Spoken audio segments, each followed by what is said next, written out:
Aujourd'hui, j'ai envie de vous parler d'un concept qui s'appelle la salle de l'esprit et du temps. C'est en référence à Dragon Ball Z. C'est un concept qui me fascine depuis vraiment des années. Le concept, en fait, c'est de dire, est-ce que tu peux trouver un endroit sur Terre où le temps s'arrête et ça te permet, en gros, en quelques mois, de faire ce que la plupart des gens feraient en des années.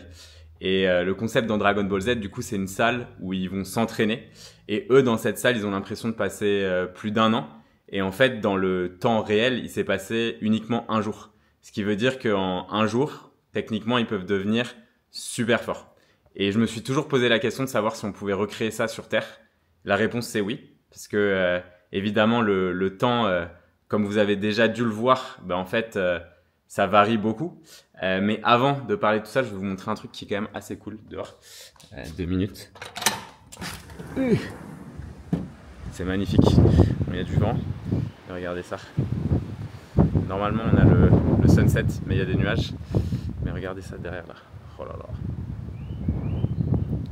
En gros, les nuages qui viennent sur cette montagne, ça s'appelle tablecloth. Donc, ça veut dire la nappe de table. Et en gros, ce qui se passe, c'est que il y a de l'air qui arrive et qui est très humide, qui arrive donc depuis la mer, qui rencontre directement la montagne et qui est obligé en fait de monter parce que ça fait comme un rempart. Et en fait, quand il monte, tu as la pression atmosphérique qui va diminuer et du coup l'air va se condenser. Et donc quand il y a beaucoup de vent comme ça, ben, en fait ça fait un nuage du coup au-dessus de la montagne et c'est vraiment magnifique. Mais bon, c'est pas le sujet de cette vidéo. Pour des points et bulletins météo, n'hésitez pas du coup à me contacter. C'est ma nouvelle activité. Ok. Du coup, on va revenir sur le concept de la salle de l'esprit et du temps. Moi, ça va faire à peu près 5 ans que je fais ça. Certains appellent ça le monk mode, mais je préfère mon concept personnellement. Il y a un exercice mental que j'aime bien faire, qui est de te dire, si demain je te donne une graine, et que ton objectif, c'est de la planter afin de faire l'arbre le plus grand sur Terre, qu'est-ce que tu vas faire? Ben, en fait, tu vas regarder potentiellement l'environnement. Donc, est-ce qu'il y a des arbres autour? Le climat? Est-ce qu'il y a assez de soleil, d'humidité? La fertilité du sol, etc., etc. Ben, en fait, pour moi, c'est un petit peu la même chose avec la salle de l'esprit et du temps. Donc, du coup, ce que je fais depuis maintenant un peu plus de 5 ans, c'est que 3 à 4 mois par an, je pars en fait de mon environnement classique, de là où j'ai grandi, de là où j'ai mes amis, etc., etc. Donc je me déracine entre guillemets, afin d'aller dans un nouvel endroit où potentiellement je connais peu de personnes ou pas de personnes. Et mon objectif, c'est de justement être focalisé sur des choses que j'ai jamais le temps de faire. Et l'avantage en fait quand tu te crées un nouvel environnement, pour tous ceux qui ont lu Atomic Habits par exemple, c'est qu'en fait c'est super simple de se créer des nouvelles habitudes. Donc, on parlait de l'environnement et donc notamment du climat. Bah, en fait, typiquement, moi, je sais que l'hiver, j'ai très peu d'énergie. On est tous en carence de vitamine D et personnellement, ça me fait un peu chier de manger des cachetons de vitamine D et d'avoir du coup 5 heures de soleil par jour. Donc, en fait, l'hiver, j'ai toujours décidé de partir dans un pays où il faisait chaud. On a l'impression comme ça que c'est quelque chose qui peut coûter cher. La vérité, en fait, c'est que un billet d'avion, au final, ça peut te coûter, en tout cas au tout début, moi, ça me coûtait 300, 400 euros pour aller dans un pays où il faisait chaud. Et en général, les pays où il fait chaud, c'est des pays où ça coûte beaucoup moins cher de vivre là-bas. Donc, en fait, au final, si tu vis déjà dans une grande ville en Europe, en sous-louant ton appartement, par exemple, ben, en fait, tu t'en tires sans vraiment dépenser d'argent. Donc, le premier truc pour tous ceux, parce que je sais qu'en France, il y a beaucoup de crevards, mais pour tous ceux qui se disent ah ouais c'est réservé à des gens qui ont de l'argent etc. C'est faux. Bon évidemment quand j'ai commencé et que j'avais vraiment pas d'argent je faisais pas ça. Mais dès que j'ai pu me prendre un salaire et avoir un appart, bah, en fait je sous-louais mon appart et globalement ça me payait mon billet d'avion et la vie que je menais à l'étranger. Il y a une phrase en fait qui dit qu'on est la moyenne des 5 personnes qu'on fréquente le plus. Et du coup, sur ce genre de projet, moi, ce que j'aime bien faire, ou en tout cas ce que j'aimais vraiment bien au début, ça a un peu changé, je vous expliquerai pourquoi après, mais c'est faire ça avec un autre entrepreneur ou des autres entrepreneurs. La première fois, j'avais fait ça avec 5 entrepreneurs, et par la suite, du coup, je suis parti avec un de mes amis, Arthur, du coup, et on faisait ça tous les ans, où on partait ensemble. Et en gros, on avait un système où on bossait le matin, on cuisinait ensemble le midi et on parlait un peu de nos objectifs business. Donc ça faisait ce qu'on appelle un accountability partner. Donc en gros, en début de semaine, on se disait nos objectifs de fin de semaine. Ça pouvait être le nombre de deals closés, le nombre de mails de prospection qu'on voulait envoyer, ce qu'on avait décidé d'apprendre, des articles à publier, du contenu à lancer, peu importe en fait l'objectif qu'on avait, mais un objectif en tout cas qui devait avoir un impact business. Et à la fin de la semaine, on vérifiait, tu vois, que c'était bien le cas. Et au cours de la semaine, on pouvait parler de nos challenges, s'aider. Et justement, ça fait aussi office parfois de même canard en plastique en fait, parce que je sais pas si vous connaissez le canard en plastique, hein, c'est pas un truc bizarre, mais c'est un truc de dev où en gros le canard en plastique, c'est quand tu as un problème technique qui est assez complexe, ben en fait tu peux prendre un canard en plastique et ton objectif c'est de lui parler au canard. Je sais que ça a l'air très chelou comme ça, mais tu peux faire ça en business aussi. Tu prends n'importe quel objet et tu parles à cet objet de ton problème. Et juste le fait de parler du problème, en fait tu vas te rendre compte que déjà tu commences obligatoirement à réfléchir à des solutions. C'est encore mieux évidemment quand tu as un sparring partner, donc quelqu'un avec qui tu peux échanger. Et ça, c'est ce que j'ai fait. Et globalement, en fait, ça va faire un peu plus de 7 ans que j'ai lancé l'Emlist et la salle de l'esprit et du temps. Donc ce Monk Mode, je le fais depuis maintenant quasiment 5 ans. Et personnellement, j'ai jamais autant évolué que pendant ces moments-là. Parce que le fait d'être loin, en fait, et de pouvoir se recréer un nouvel environnement, ça vous permet de devenir la personne que vous avez envie d'être. En fait, si on regarde le syndrome de l'imposteur, c'est quoi? C'est votre image en fait que vous projetez dans votre cerveau de vous-même. C'est une image qui est uniquement basée sur la personne que vous étiez dans le passé. Une personne qui ne grandit pas n'a pas le syndrome de l'imposteur puisque la personne qu'elle est à l'heure actuelle, c'est la même personne qu'elle était dans le passé. Donc les deux images dans le cerveau sont identiques. Par contre, lorsque vous devenez une nouvelle personne, évidemment, c'est à ce moment-là où vous avez le syndrome de l'imposteur parce que votre cerveau n'a pas tout le passé de la personne que vous voulez devenir puisque vous n'êtes pas encore cette personne. Et donc, du coup, l'objectif de ce Monk Mode et de cette salle de l'esprit et du temps, du coup, c'est de vous dire quelle personne j'ai envie de devenir. Quelles sont les compétences que j'ai envie de développer? Quelles sont les choses que j'ai jamais eu le temps de faire? Les livres que j'ai jamais lus, les podcasts que j'ai jamais écoutés, les routines que j'ai jamais faites. Donc, ça peut être vous lever, faire des étirements le matin, aller marcher au moins 30 minutes, écouter des podcasts pendant que vous marchez, lire beaucoup plus de livres, arrêter les réseaux sociaux pendant X temps. Il y a plein de choses qui vont vous permettre de vous développer beaucoup plus rapidement que si en fait vous restez dans votre environnement du quotidien. Parce qu'en fait, pour changer des habitudes, changer son environnement, en fait, c'est ce qui est le plus simple à faire globalement. Et un point qui est aussi super important, c'est que dans notre environnement, on a souvent des gens qui aiment pas forcément quand on change.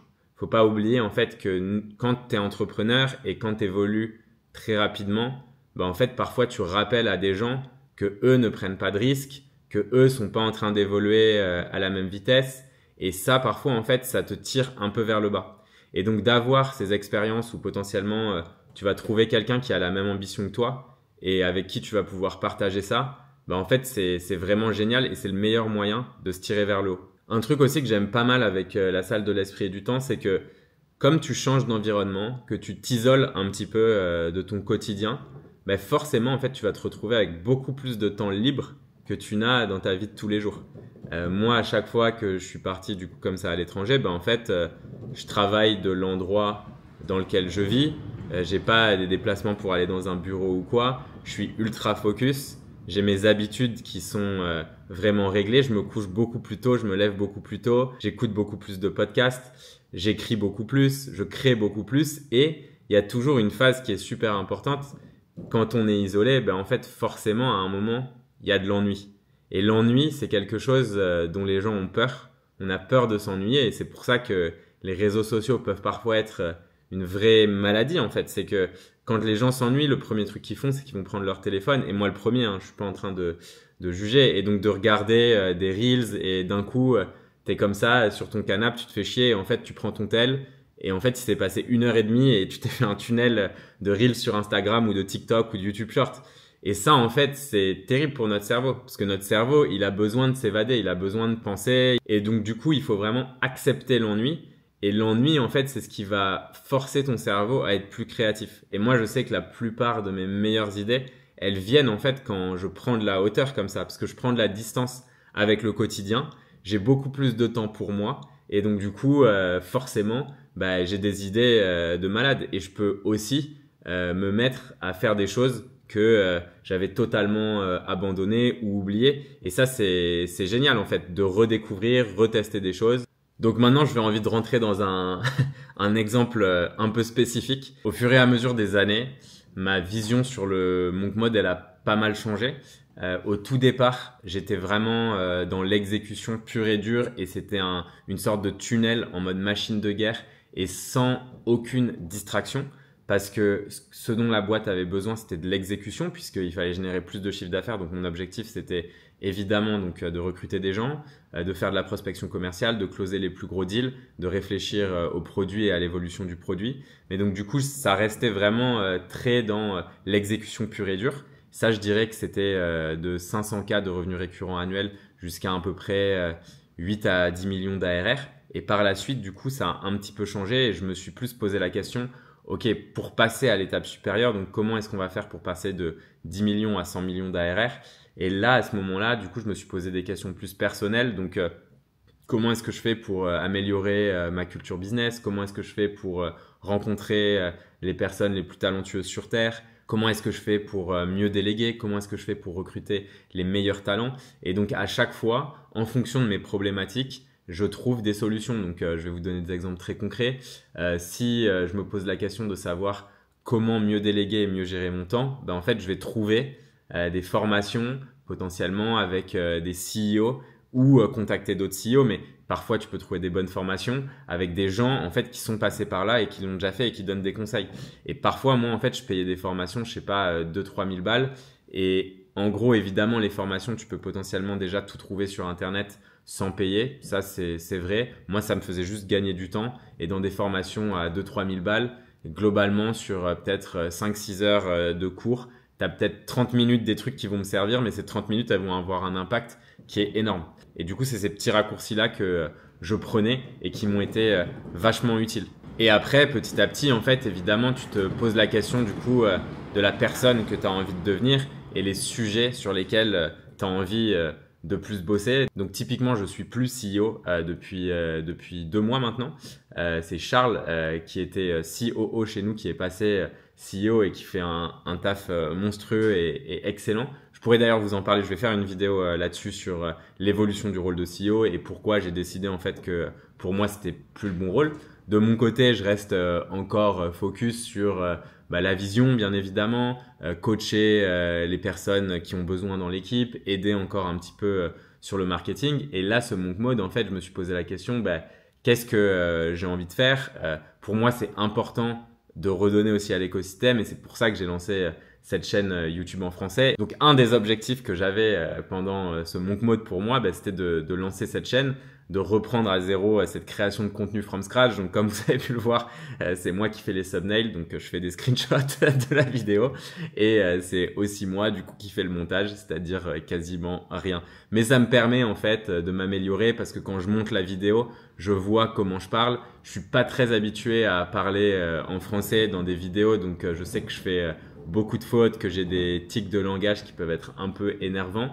Mais du coup, ça m'aide à m'améliorer et j'ai envie d'être un meilleur orateur, d'essayer d'apporter pas mal de valeur à l'écosystème parce que je pense qu'au cours des 9 dernières années à être entrepreneur, j'ai vu beaucoup de choses et j'aurais aimé en fait avoir quelqu'un qui parle sans bullshit et qui s'adresse à moi comme à un pote et c'est ce que j'essaye de faire avec cette chaîne. Donc voilà, donc ça c'était un de mes objectifs. Comme vous savez aussi, un de mes objectifs c'est de terminer top 100 mondial en Ironman. Donc, je m'entraîne beaucoup en triathlon à côté. Et j'avais envie aussi de reprendre quelque chose d'un peu plus artistique. Donc, je me suis mis à la guitare. ce qui est vraiment cool, en fait. Parce que du coup, au lieu d'aller sur les réseaux sociaux, en fait, des fois, je prends ma guitare et je joue. Et ça me fait kiffer. Donc voilà, là, c'était, pour moi, ce monk mode, il est beaucoup plus philosophie de vie que vraiment orienté argent, argent, argent, comme ça a pu l'être dans le passé. Et c'est très cool aussi parce que j'ai créé un lifestyle que j'ai toujours eu envie d'avoir. Et c'est aussi pendant ces moments-là que ça vous permet de faire des introspections et de décider de la vie que vous avez envie de mener. Et surtout de vous donner en fait les moyens pour le faire. J'espère que vous avez kiffé. On va terminer sur une petite chanson. Ouh là là là là. Là, on a l'impression que je sais jouer alors qu'en fait, pas du tout.